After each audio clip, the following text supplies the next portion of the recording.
नमस्कार बच्चों। आज हम रस पढ़ेंगे। रस किसे कहते हैं, रस की परिभाषा क्या है। तो बच्चों, रस की परिभाषा के विषय में हम बता रहे हैं कि किसी काव्य को पढ़ने, सुनने या देखने से हमें जो आनंद की अनुभूति होती है उसे हम रस कहते हैं। रस को काव्य की आत्मा कहा गया है। अगर किसी काव्य में रस न हो तो वह काव्य नीरस कहा जाता है। तो रस कितने हैं? वैसे तो 9 माने गए हैं, किंतु 2 और अब प्रयुक्त हो चुके हैं, वात्सल्य रस, भक्ति रस। इनको मिलाकर के वैसे 11 रस हैं। तो रस के अंग कौन कौन से हैं? रस के 4 अंग बताए गए हैं: स्थायी भाव, विभाव, अनुभाव और संचारी भाव। अब स्थायी भाव किसको कहते हैं बच्चों? स्थायी भाव की परिभाषा है कि पाठक के अंतर्मन में जो भाव स्थायी रूप से विद्यमान रहते हैं। कुछ भाव पाठक के मन में हमेशा विद्यमान रहते हैं स्थायी रूप से, किंतु अनुकूल परिस्थिति आने पर ही वो जागृत होते हैं। उन्हें कहीं लेने नहीं जाना पड़ता है। जैसे अचानक कोई कुछ बात कह दे, क्रोध आ जाए, गुस्सा आ जाए, तो वहां पर रौद्रस हो जाता है, क्योंकि क्रोध हमेशा स्थायी रूप से विद्यमान है, उसको कहीं लेने नहीं जाना है। तो ऐसे ही हर्ष है, करुणा है, ये सब हमारे अंतर्मन में हमेशा विद्यमान रहते हैं। इसे ही हम स्थायी भाव कहते हैं। विभाव, भाव के जो कारण होते हैं बच्चों, उन्हीं को हम विभाव कहते हैं। ये 2 प्रकार के होते हैं, एक आलंबन विभाव और दूसरा उद्दीपन विभाव। आलंबन विभाव किसको कहते हैं? इसकी परिभाषा है कि जिस वस्तु या व्यक्ति के प्रति जो स्थायी भाव जागृत होता है उसे हम आलंबन विभाव कहते हैं। जैसे राधा को देखकर कृष्ण के मन में रति का भाव उत्पन्न हो गया, तो यहाँ पर राधा आलंबन है और कृष्ण आश्रय हैं। आश्रय किसको कहते हैं?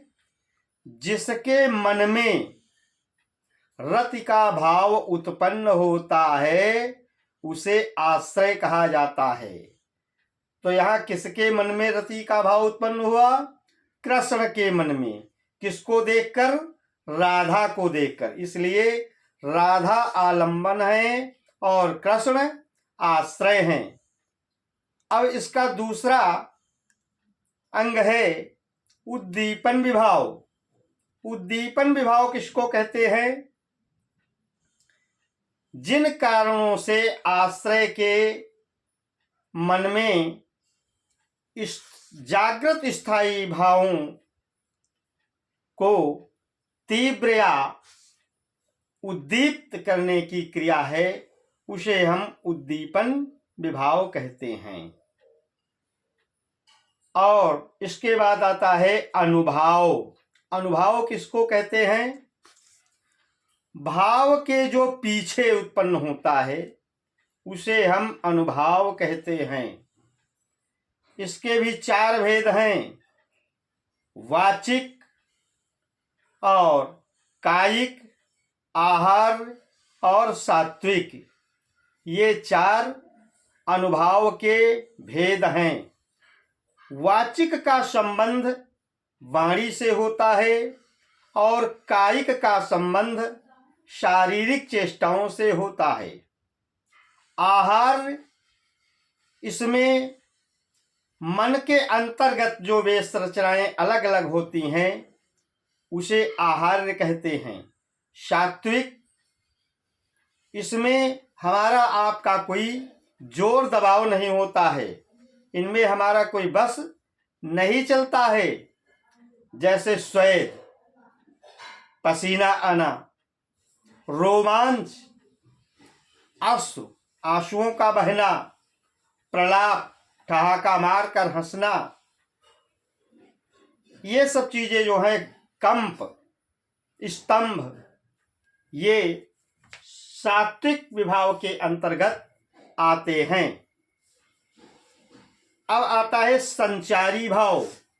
संचारी भाव बच्चों किसको कहते हैं? मन में जो चंचल विकार होते हैं मन के, उसे हम संचारी भाव कहते हैं। संचारी भाव को व्यभिचारी भाव भी कहा जाता है। इनकी संख्या 33 है। संचारी भावों की संख्या 33 होती है। अब रस कौन कौन से हैं और इनके स्थायी भाव कौन कौन से हैं? नंबर 1 श्रृंगार रस, नंबर 2 हास्य रस, नंबर 3 वीर रस और नंबर 4 करुण रस।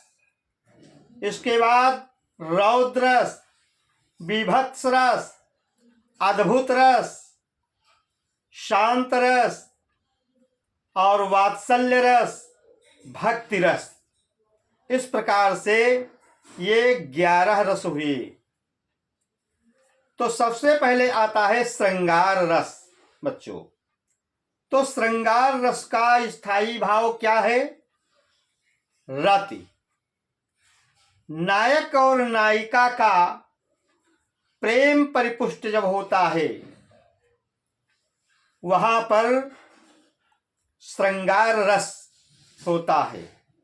श्रृंगार रस के 2 भेद हैं, एक संयोग श्रृंगार और दूसरा वियोग श्रृंगार। संयोग श्रृंगार कहाँ होता है बच्चों और वियोग श्रृंगार कहाँ होता है? तो सबसे पहले संयोग श्रृंगार। जब नायक और नायिका का मिलन होता है तो वहां पर संयोग श्रृंगार होता है। संयोग श्रृंगार के अंतर्गत आता है जैसे कि बतरस लालच लाल की मुरली धरी लुकाए, शौक रे भौहन हसे और देने। बतरस लालच लाल की मुरली धरी लुकाए, शौक रे भौहन हसे और देन कहे नट जाए। तो यहाँ पर रति इसका स्थायी भाव है। नायक और नायिका का मिलन जहां पर होता है वहां पर संयोग श्रृंगार होता है, क्योंकि यहाँ पर राधा ने कृष्ण की मुरली को छिपा करके क्यों रखा? बतरस लालच लाल की और मुरली धरी लुकाई। श्री कृष्ण की बातों का आनंद लेने के लिए उनकी बंसी को छुरा करके रख दिया, और जब श्री कृष्ण मांगते हैं तो सौह करे, वो सौगंध खाने लगती हैं। गोपी कहती नहीं, बंसी मैंने नहीं ली है, मैंने नहीं चुराई है। और भाव हनु हंसे, लेकिन उसकी जो हंसी है भौहों के द्वारा मुस्कुराहट ऐसी होती है जिससे कृष्ण समझ जाते हैं कि बंसी इसी के पास है। और किंतु जब कृष्ण मांगते हैं तो दे न कहे न टिजाय, तो फिर वो देने के लिए इनकार कर देती है। तो यहाँ नायक नायिका का मिलन है, इसलिए यहाँ पर संयोग श्रृंगार है। अब इसके बाद आता है वियोग श्रृंगार। तो बच्चों, जहां पर नायक और नायिका के मिलन का अभाव होता है वहां पर वियोग श्रृंगार होता है। इसका उदाहरण है कि मेरे प्यारे नौ जलद से कंज से नेत्र वाले, मेरे प्यारे नौ जलद से कंज से नेत्र वाले, जाके आए न मधुवन से और न भेजा संदेशा। मैं रो रो कर प्रिय विरह में बावली हो रही हूँ, जाके मेरी शव दुख कथा श्याम को तू सुना देना। तो यहां पर गोपी जो है कृष्ण के वियोग में कहती हैं कि मेरे प्यारे नवजलद से कंज से नेत्र वाले। श्री कृष्ण को किस के समान बताती हैं कि मेरे प्यारे प्रीतम सांवले सांवले नवीन बादलों के समान। कौन? कृष्ण हैं। जाके आए न मधुबन से और न भेजा संदेशा, जब से मथुरा चले गए तब से लौट कर आए ही नहीं और ना ही कोई संदेशा हमारे पास भेजा।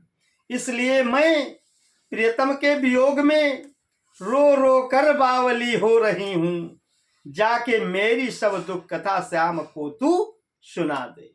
तो मैं कृष्ण के वियोग में रो रो कर पागल हुई जा रही हूं, इसलिए तू जा करके मेरे सब वियोग की कथा को कृष्ण से बता देना, तो शायद वो मेरी विरह दशा से परिचित हो जाएं, तो मथुरा से ब्रज वापस आ जाएं। और इसके बाद बच्चों आता है हास्य रस। हास्य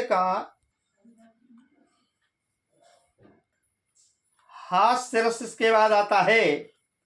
हास्य का स्थायी भाव होता है हास, जहां पर नायक नायिका में अनौचित्य का आभास पा लिया जाता है और हंसी का भाव प्रकट होता है। वहां पर कौन सा रस होता है? हास्य रस होता है। या ऐसे भी कह लीजिए कि जहां पर हास्य नामक स्थायी भाव विभाव अनुभाव संचारी भाव के योग से रस दशा में परिणत हो जाते हैं, वहां पर हास्य रस होता है। इसका उदाहरण जैसे कि विंध्य के वासी उदासी तपोव्रत धारी महाबिनु नारी दुखारे, गौतम तीतरी तुलसी सो कथा सुनिभे मुनि वृंदे सुखारे, तो हुई है शिला सब चंद्रे मुखी, पर से पद मंजुल कंज तिहारे, ओ कीन्ही भली रघु नायक जू, करुणा करि कानन कोप गुधारे।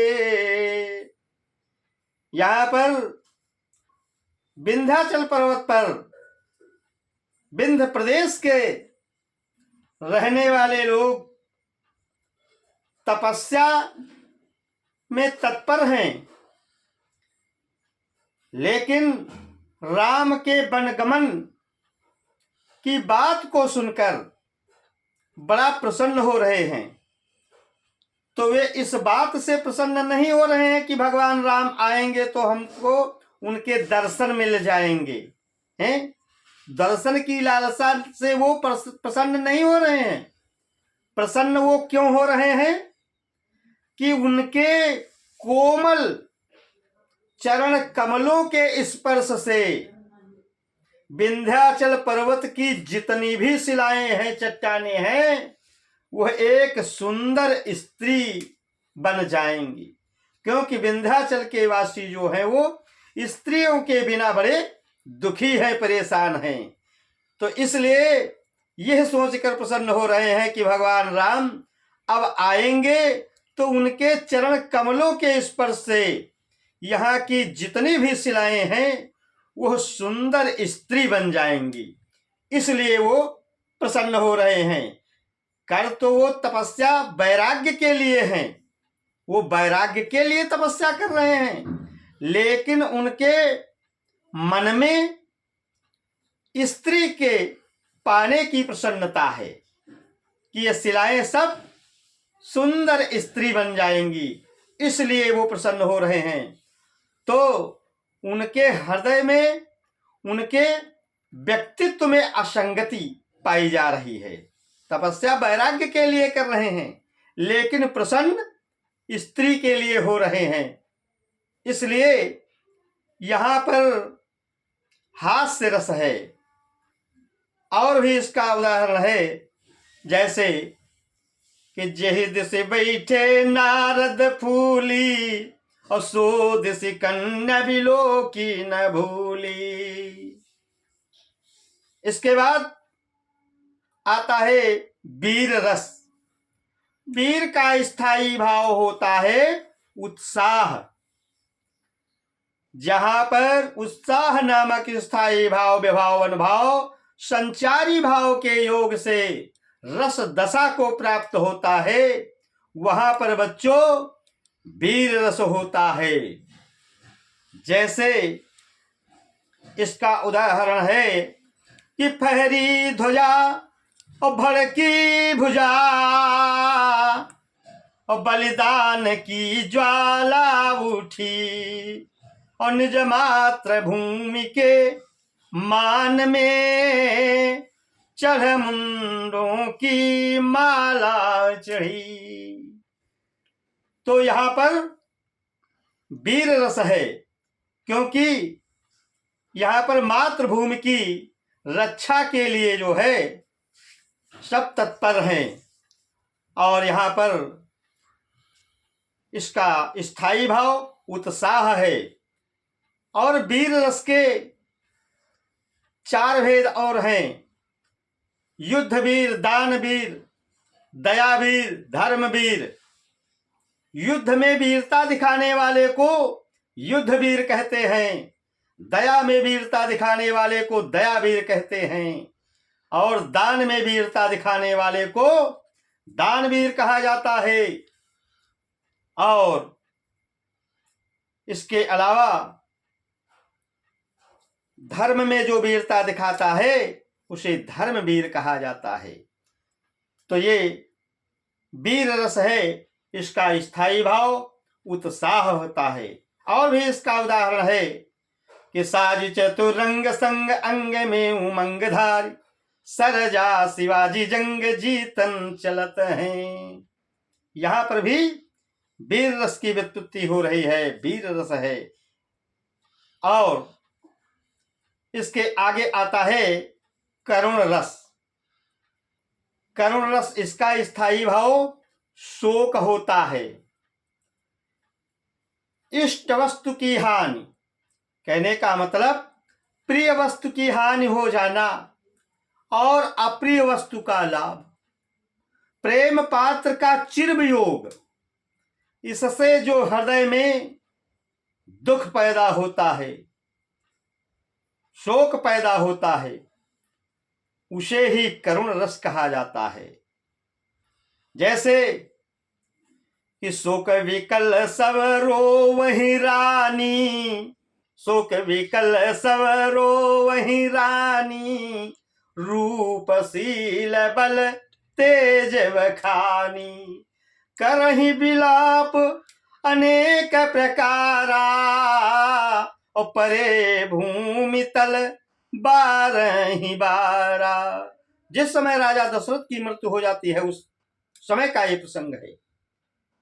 यहां पर रानियों के अंतर्मन में जो दुख है, शोक है, ये शोक स्थायी भाव है, करुण रस यहाँ पर है। इसका और भी उदाहरण है कि हे खग मृग हे मधुकर श्रेणी, तुम देखी सीते मृग नैनी। और इसके आगे आता है भयानक रस। भयानक रस में इसका स्थायी भाव क्या होता है? भय नामक स्थायी भाव होता है। जहां पर भय नामक स्थायी भाव, विभाव, अनुभाव, संचारी भाव के योग से रस दशा को प्राप्त होता है, वहां पर भयानक रस होता है। जैसे उधर गरजती सिंधु लहरियां, कुटिल काल के जालों से, और चली आ रही फेन उगलती, थन फैलाए ब्यालों सी। यहां पर भयानक रस है। और भी इसके अलावा उदाहरण है कि बालधी विशाल विकराल ज्वाल जाल, मानो लंक लील बे कुकाल रसना पसारी है। यहां पर भी भयानक रस है। और इसके बाद आता है रौद्रस। रौद्रस का स्थायी भाव होता है क्रोध। रौद्र का मतलब क्रोध। जहां पर क्रोध नामक स्थायी भाव, विभाव, अनुभाव, संचारी भाव के योग से रस दशा को प्राप्त होता है, वहां पर रौद्रस होता है। इसका स्थायी भाव क्रोध होता है। इसका उदाहरण देखिए, जिस समय रामचंद्र जी ने सीता स्वयंवर में धनुष का खंडन किया, तो परशुराम जी जब आते हैं धनुष टूटने की आवाज को सुन करके, तो जनक से पूछने लगते हैं बहुत क्रोधित होकर के कि हे मूढ़ जनक अब तू बतला, हे मूढ़ जनक अब तू बतला, धनुआ को किसने तोड़ा है, और किसने इस भरे स्वयंवर में सीता से नाता जोड़ा है।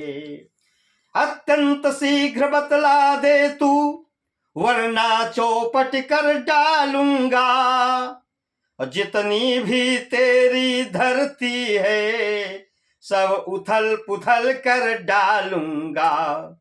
यहां पर रौद्र रस है, क्योंकि जब धनुष टूट गया तो धनुष टूटने की आवाज सुनकर परशुराम जी दौड़कर आ जाते हैं, तो जनक जी से बड़ा ही क्रोध करते हैं और पूछते हैं, जनक इस धनुष को किसने तोड़ा है? किसने इस भरे स्वयंवर में सीता जी से नाता जोड़ा है धनुष को तोड़ करके?